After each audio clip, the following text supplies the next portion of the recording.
I'm looking at an article from the Entrepreneur.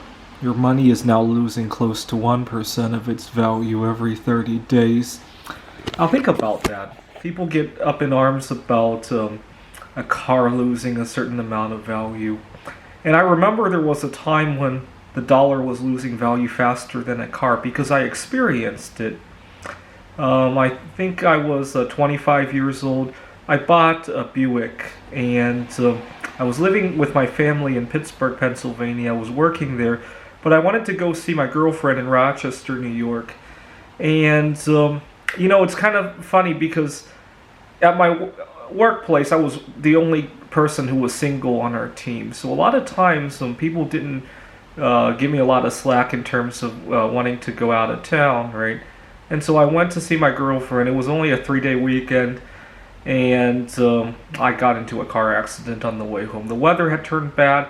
Had I been going out to see an extended family member, my in-laws or somebody, I might have been able to call my office, hey, the weather didn't turn out. I got into a car accident. What really sucks is that later that year, I ended up giving a week of my vacation time to a colleague of mine because she had a complicated pregnancy. I didn't even have the privilege of getting my girlfriend pregnant yet, and I have to help her, who is, you gotta think she's a little bit more privileged than I am, right? She's already getting pregnant. I'm just starting out. See, welfare doesn't usually work in that direction, right? It's usually the other way around, right? Why don't you have some vacation time to go connect with your girlfriend so you can be like me someday, right? It's kind of weird how it turns out.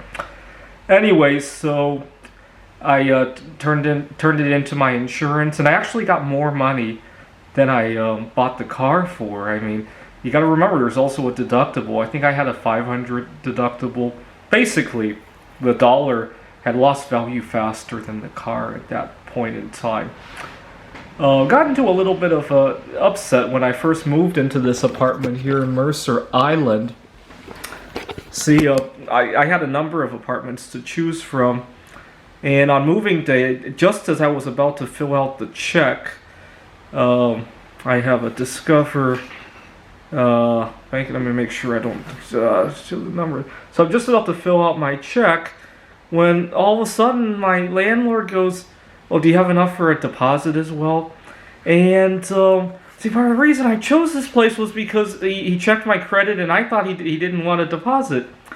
And I was upset at the way he handled it. I ended up not giving it to him, but the way he handled it was, as I'm getting my bags ready to go into the house, he all of a sudden he brings that up, right?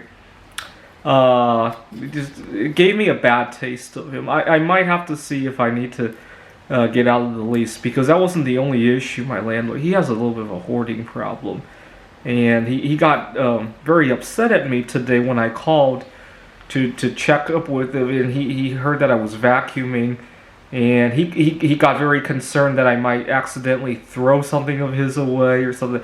And he's I would say he's in his 50s, and he's shouting and screaming and crying over the phone like a teenager. And so I gotta think hard of it. I love the area. I love that he accepts me for being single. But, oh well, it might be something that I have to put up with. But getting back to the inflation story, I trust him with the deposit. I just don't want to lose 1% every 30 days. Kind of funny how it turned out. I bet he wants to take the deposit and buy gold with it, right?